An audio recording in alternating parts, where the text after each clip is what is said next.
5 casos criminais mais bizarros da história. A mente humana é um labirinto, um quebra-cabeças complexo onde cada peça molda nossa realidade. Mas, e se algumas dessas peças estivessem faltando? Preparem-se para mergulhar em 5 dos casos criminais mais bizarros já registrados na história. Crimes que desafiam a lógica e parecem ter saído diretamente de um roteiro de filme de terror. Hoje vamos explorar assassinatos com motivações absurdas, furtos inexplicáveis e até crenças sobrenaturais que acabaram em tragédia. Então, se você é fã de histórias intrigantes e assustadoras, fique ligado até o final, porque esses casos vão te deixar de cabelo em pé. Imagine acordar em um quarto escuro, o suor frio escorrendo pelo seu rosto, o coração batendo forte no peito.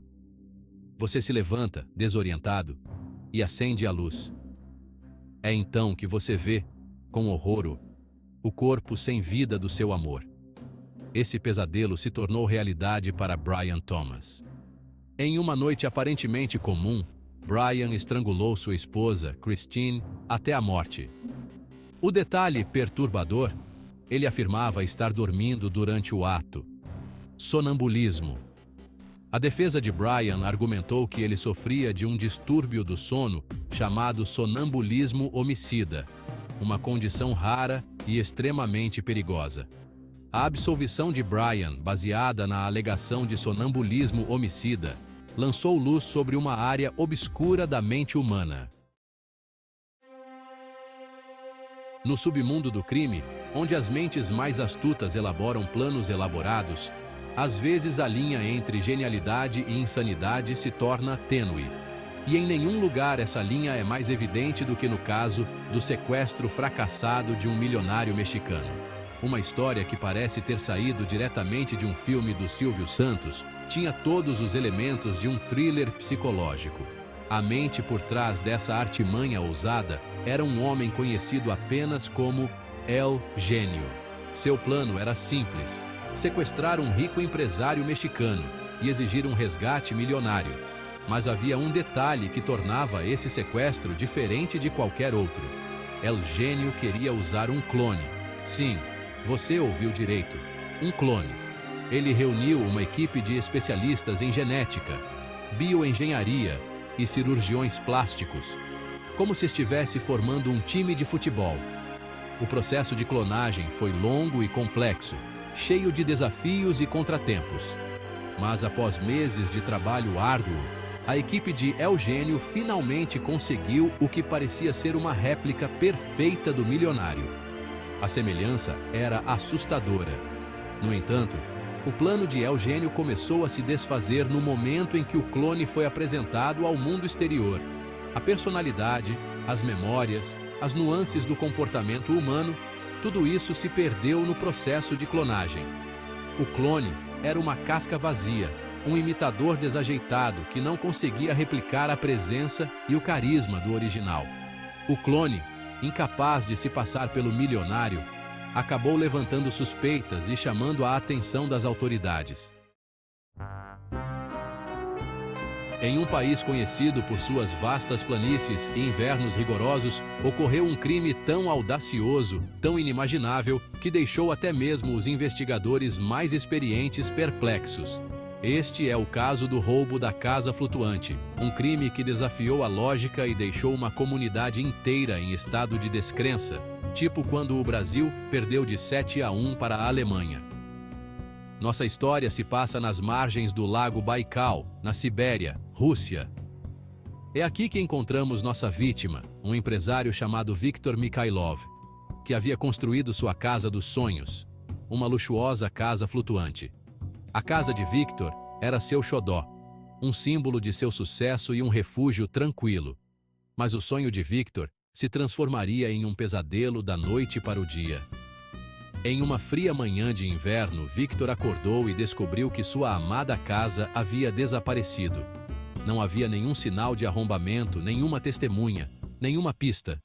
A polícia foi chamada para investigar, mas mesmo eles ficaram perplexos com o caso. um pescador local, afirmou ter visto uma casa flutuante, exatamente como a de Victor, sendo rebocada por um grupo de homens encapuzados. A polícia rapidamente seguiu a pista, descobrindo um local remoto a quilômetros de distância, onde encontraram a casa de Victor, cuidadosamente desmontada e escondida em um grande armazém. Os perpetradores, um grupo de ladrões experientes, foram presos e a casa de Victor foi devolvida a ele, peça por peça. Em um mundo onde a ameaça de terrorismo paira sobre nossas cabeças, o caso do falso homem-bomba de Sydney nos lembra do poder do medo. Nossa história nos leva a Sydney, Austrália, onde Madeleine Pulver, uma jovem estudante de família abastada, se viu no centro de um ataque terrorista aparentemente aleatório. Era uma tarde de quarta-feira comum quando um homem mascarado invadiu a casa dos Pulver e amarrou uma caixa de metal pesada e complexa ao pescoço de Madeleine. A caixa, coberta de fios, luzes piscantes e um cronômetro digital, parecia ser uma bomba real. O homem, que nunca foi identificado, entregou a Madeleine um bilhete escrito à mão com instruções detalhadas sobre como desarmar a bomba. Ele então desapareceu na noite, deixando Madeleine em um estado de pânico total. A notícia do ataque se espalhou rapidamente, causando pânico em toda a cidade, como um rastilho de pólvora. A polícia isolou a área, equipes de desativação de bombas foram chamadas e especialistas em negociação de reféns tentaram desesperadamente entrar em contato com o sequestrador. Madeleine, presa em uma bomba-relógio, suportou horas de angústia e incerteza. Após horas de trabalho meticuloso, a equipe de desativação de bombas finalmente conseguiu remover a bomba do pescoço de Madeleine. Para o alívio de todos, a bomba foi declarada um dispositivo falso, uma réplica meticulosamente construída, mas inofensiva. O sequestrador, no entanto, permaneceu em liberdade, deixando para trás um rastro de medo e confusão. Em uma metrópole movimentada como Osaka, onde milhões de pessoas vivem lado a lado, é fácil se sentir anônimo, como um grão de areia na praia. Mas, e quando a própria cidade se torna palco de um mistério macabro que desafia a lógica e a sanidade? Este é o caso da cabeça flutuante de Osaka, uma história que nos leva às profundezas da psique humana. Nossa história começa nas margens do rio Iodo, onde um grupo de crianças, brincando perto da água, se deparou com uma visão horrível. Uma cabeça humana decepada, flutuando na água. O pânico se espalhou pela vizinhança como um vírus, enquanto a notícia da descoberta se espalhava. A polícia foi chamada para investigar, mas se viu diante de um quebra-cabeça desconcertante. A cabeça, que parecia pertencer a um homem de meia idade, estava em um estado de decomposição avançado, tornando a identificação quase impossível. Não havia sinais de luta, nenhuma pista sobre a identidade da vítima ou o paradeiro do corpo. A cabeça flutuante de Osaka se tornou uma obsessão nacional, com a mídia acompanhando cada passo da investigação como se fosse uma novela das 9. Teorias surgiram, variando de crimes da Yakuza a rituais de ocultismo.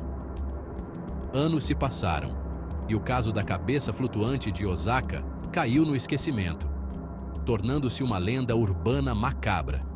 Então, em uma reviravolta chocante do destino, a polícia recebeu uma denúncia inesperada. Um homem, identificado como Takeshi Matsuo, confessou ter matado um colega de trabalho anos antes e jogado sua cabeça no rio Iodo.